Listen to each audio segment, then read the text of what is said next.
Pinky tutorials के इस video में आपका हार्दिक स्वागत है। पॉलिटेक्निक एंट्रेंस एग्जाम की तैयारी के लिए चैप्टर वाइज क्यूज में फिजिक्स के चैप्टर इलेक्ट्रिसिटी यानी विद्युत धारा का क्यूज 7 लेकर के आए हैं।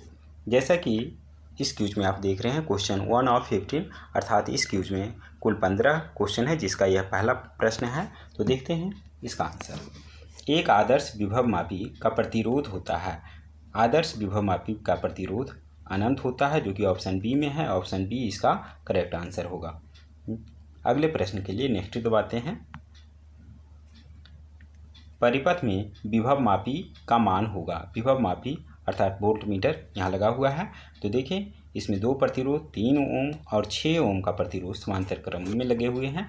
तो दो प्रतिरोध समांतर क्रम में लगा हुआ, इसका समतुल्य प्रतिरोध आरपी बराबर हो जाएगा प्रतिरोधों का गुणनफल 3 × 6 18 बटे प्रतिरोधों का योग 3 + 6 9 इतना ओम अर्थात 2 ओम। तो इसके जगह पे हम 2 ओम लिख सकते हैं। तो अब 2 ओम और 4 ओम दोनों श्रेणी क्रम में है, तो इससे हमें मिल जाएगा टोटल प्रतिरोध RT बराबर 4 ओम + 2 ओम 6 ओम। तो अब इससे परिपथ में बहने वाली धारा I का मान हम निकाल सकते हैं।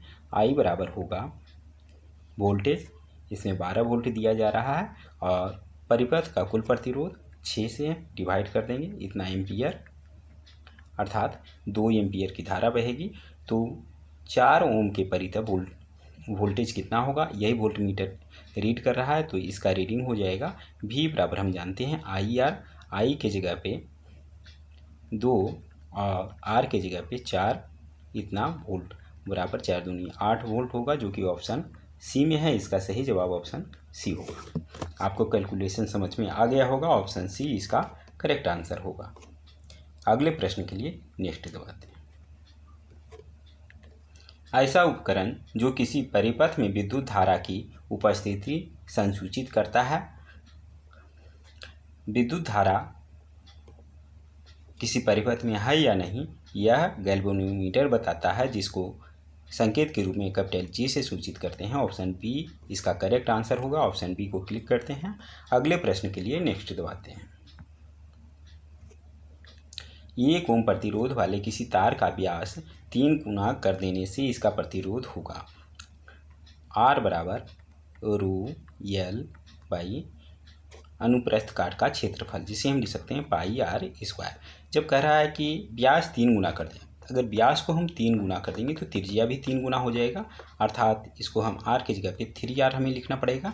तो इसे हम लिख सकते हैं ρL πr² और 3 का वर्ग करेंगे तो 9, अर्थात जब पहले 1 ओम था तो अब हो जाएगा, इसकी जगह पे 1 ओम लिख सकते हैं। तो 1/9 ओम हो जाएगा, जो कि ऑप्शन बी में है। इसका आंसर ऑप्शन बी होगा। ऑप्शन बी को क्लिक करते हैं। अगले प्रश्न के लिए नेक्स्ट दबाते हैं। ताप बढ़ने से किसी चालक का प्रतिरोध बढ़ता है, जो कि ऑप्शन ए में है। ऑप्शन ए इसका करेक्ट आंसर होगा।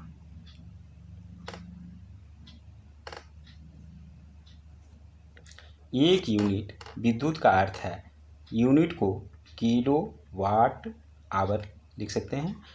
1 किलोवाट आवर बराबर होता है 3.6 × 10⁶ जूल, जो कि ऑप्शन ए में है। Option A correct answer.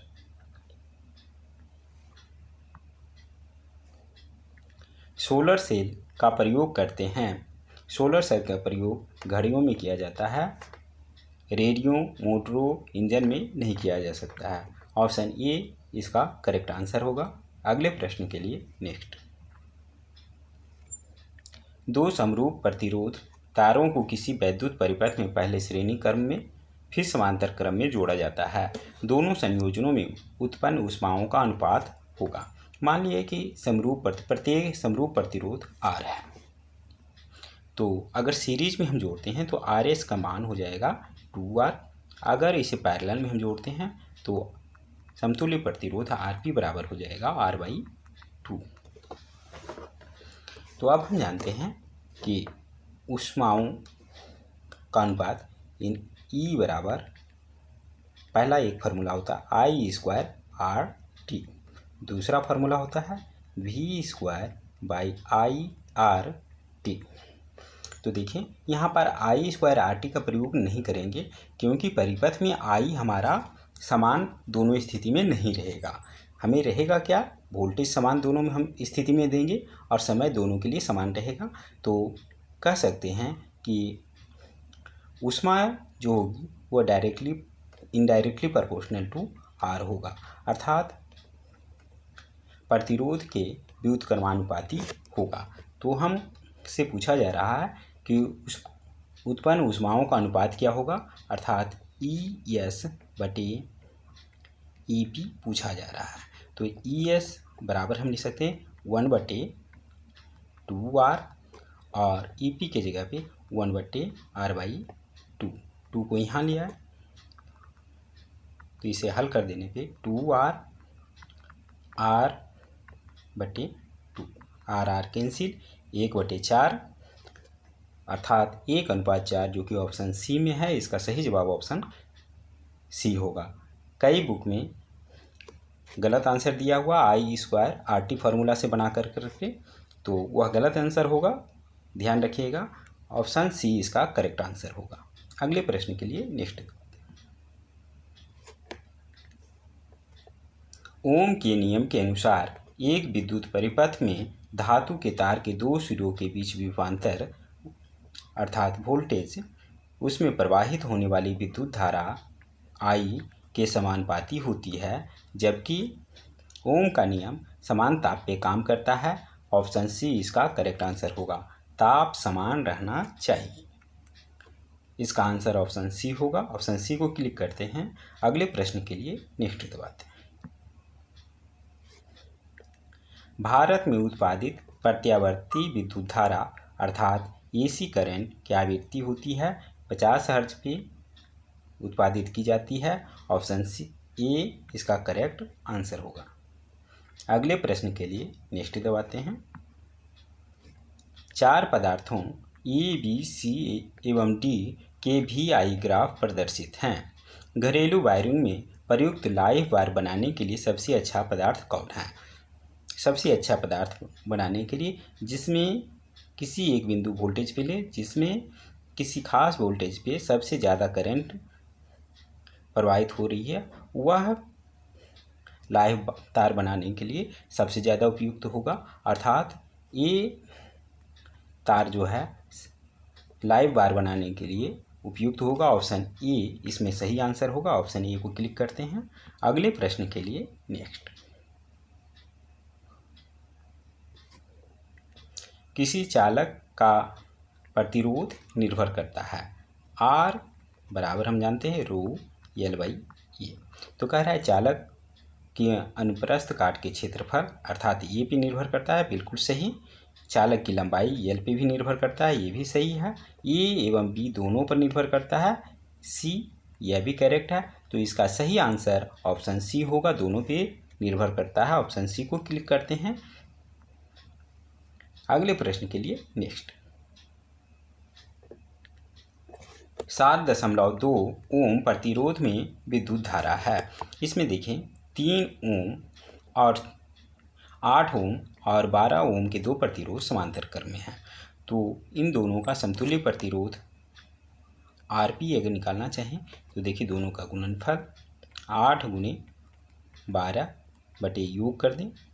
12 8 20, 4 से डिवाइड करें, 4 दूनी 8, 4 5 20, 24/5 4.8 ओम।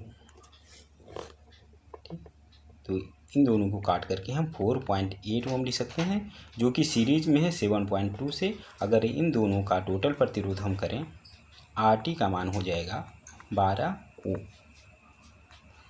तो अब इस परिपथ से बहने वाली धारा का I का मान होगा, वोल्टेज इसमें 12 वोल्ट दे रहे हैं, टोटल प्रतिरोध 12 ओम है, अर्थात 1 एम्पीयर की इससे धारा बहेगी। तो यही 7.2 ओम के प्रतिरोध से भी होकर के गुजरेगी। तो 7.2 ओम के प्रतिरोध में विद्युत धारा कितनी होगी? 1 एम्पियर होगी, जो कि ऑप्शन सी में है। ऑप्शन सी इसका करेक्ट आंसर होगा। ऑप्शन सी को क्लिक करते हैं। अगले प्रश्न के लिए नेक्स्ट दबाते हैं। विद्युत हीटर का एलिमेंट किसका बना होता है? विद्युत हीटर का एलिमेंट नाइक्रोम का बना होता है, जो कि एक मिश्र धातु है। ऑप्शन सी इसका करेक्ट आंसर होगा।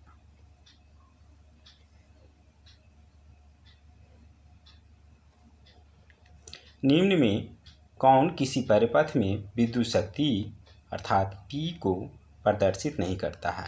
P बराबर हम जानते हैं VI का, और इसे और लिख सकते हैं V को जब IR में आप कन्वर्ट करें तो I² R लिख सकते हैं, और इसे हम लिख सकते हैं V² R के रूप में भी लिखा जा सकता है, लेकिन IR² के रूप में नहीं लिखा जा सकता है, इसलिए इसका आंसर ऑप्शन बी होगा।